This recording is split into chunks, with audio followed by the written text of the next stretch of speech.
Hey everybody, and welcome back to the channel. HTM here. I wanted to take a minute to show you my favorite thing so far in the new Stonethorn DLC. It's the new Werewolf Behemoth transformation. It's part of the Stone Garden dungeon. Now the transformation itself is really cool, it looks great, but I was surprised to find that there's also 5 brand new skills and an ultimate ability that you unlock while in the Behemoth form that are extremely powerful and fun to play with, even while soloing. So I want to showcase those new abilities for you in this video, as well as give you some tips on how to complete the final boss for this dungeon while solo, because the new werewolf form plays a big part in that, and you can easily die if you don't know what you're doing. Now, fair warning, this is all recorded on the PTS and is still subject to change. There may be a few minor story spoilers here in the gameplay as well. And just to clarify, this new form can only be entered from within the Stone Garden dungeon. That's it. Yes, it is very OP, which you'll see for yourself as soon as you see the stats. But that's the whole point. It's there just to add a fun new dungeon mechanic to the game, and it does a great job at that. So let's get started. So here we are in Stone Garden on the PTS. This is one of the new dungeons. And the first way you'll discover the new werewolf form is by attacking the Stone Garden Curator. Before the Curator dies, they will transform into an alchemical werewolf, which you'll need to defeat as well. This is also basically what you'll look like when you transform in just a minute. These enemies can hit fairly hard, and they do have a knockback ability too, so be careful.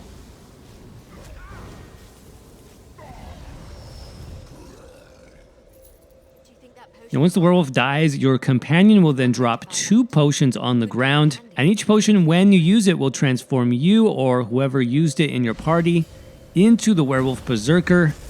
Is it berserker or behemoth? I'm not actually sure. Anyways, if you are in a group and you don't get it the first time around, you will have a second chance a bit later in the dungeon, and then a third and final chance when you face the final boss. So don't worry, you'll get the transformation eventually. And once you get the werewolf form, you'll probably be tempted just to smash buttons as fast as possible and see what happens. But after spending some time reviewing the skill line, I can tell that developers really put some thought into these abilities. The skills are actually meant to synergize with each other in a way that brings in interesting options for offense, defense, tanking even, and self-healing too. Now, you wouldn't know that at first because the initial transformation only lasts about 20, maybe 30 seconds each, so you have literally no time to look at your tooltips or try out your new abilities before you turn back to normal, which is actually a shame. Hopefully this video helps with that, because like I said, without even a basic understanding of these skills, it's possible to get quickly overwhelmed during that final boss fight and die, even if you have over 600,000 hit points. And yes, you heard that correctly, over 600,000 hit points. The stats are crazy strong. Like I said, your spell and weapon damage too are over 15,000. Weapon damage can increase by another 20% if you decide to use major brutality potions. Keep that in mind. We do have decent health recovery, but it really doesn't matter with a health pool this big. And the buffed effect says we're supposed to have increased physical and spell resistance, but I don't see it. Could be a bug, maybe. Now let's talk about those abilities, starting with our first skill called Vicious Bite. This deals over 30,000 physical damage and applies a bleed for 10 seconds. The bleed does 17k physical damage every second. It's also a taunt. So yes, you can be a tank still on this werewolf. It also generates ultimate, and it has a 1.5 second cooldown. That's a theme that we'll see across all of these skills. There is a cooldown on every skill to use. Second ability is called Rampage. This is a charge ability, so basically a gap closer. And look at that tooltip as well, over 60k physical damage, and it does hit in an AoE as well, and it does have a 2.5 second cooldown. Now our third ability is called Bone Crusher. This is maybe my favorite ability out of the set. So you smash the ground, dealing 170,000 plus damage to all enemies within 8.5 meters. basically a huge ground pound. It does cause them to be stunned and interrupted.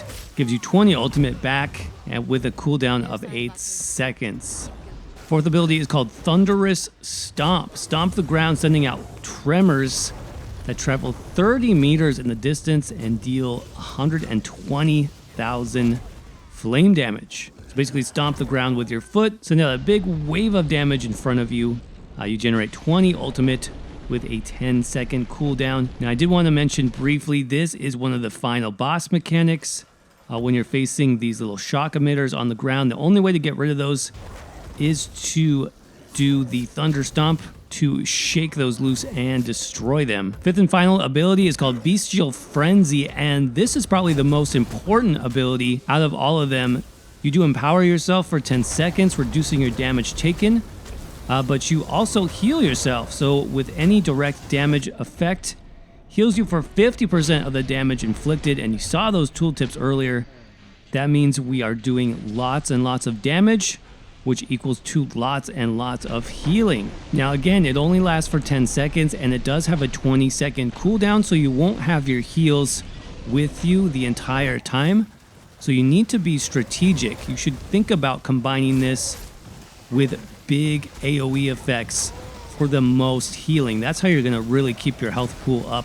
And a secondary effect here, that's called Hircing's Howl. I don't have the tooltip on that, but basically it just freezes all the enemies in front of you. Seems to be like a conal dot effect that's pretty strong. You can see it's doing lots and lots of damage to these enemies. Finally, we got our ultimate, and hey, what do you know, a active ultimate on a werewolf. Almost makes you wonder if they could do something like this with the regular werewolf skill line. That would certainly be cool.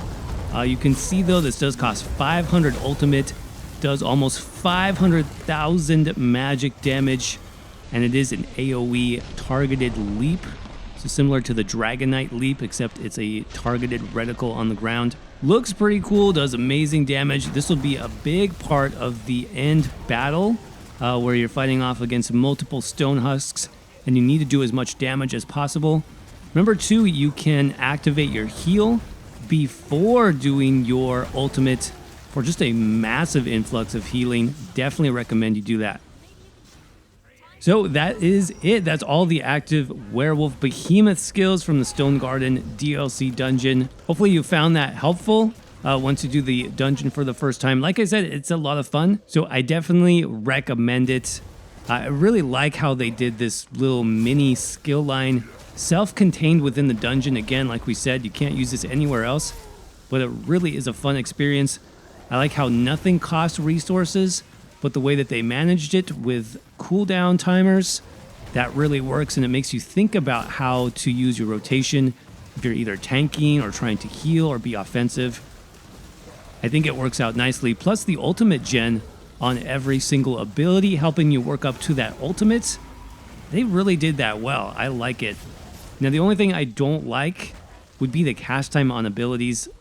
You might have noticed that in the tooltips, almost every single skill has like a 0.5 second or a 1 or 1.5 second cast time. I don't understand why. I mean, I looked at the animations and I didn't know it was there at first.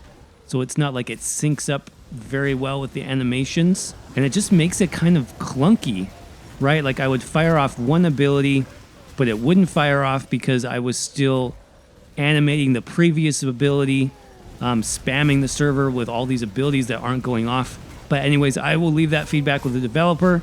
If you guys have any feedback, let me know in the comments section below. I would love to hear it. As well as if you like the video, don't forget to like it. If you're new here and you want to see more ESO content just like this, make sure you hit that subscribe button with notifications on so you don't miss anything. If you'd like to support the channel further, there's links to my social media as well as the brand new website down in the description below. Make sure you check those out, as well as that juicy YouTube join button. You can click on that for more information. As always, I hope you're doing well, stay safe, and I will see you around in the next video.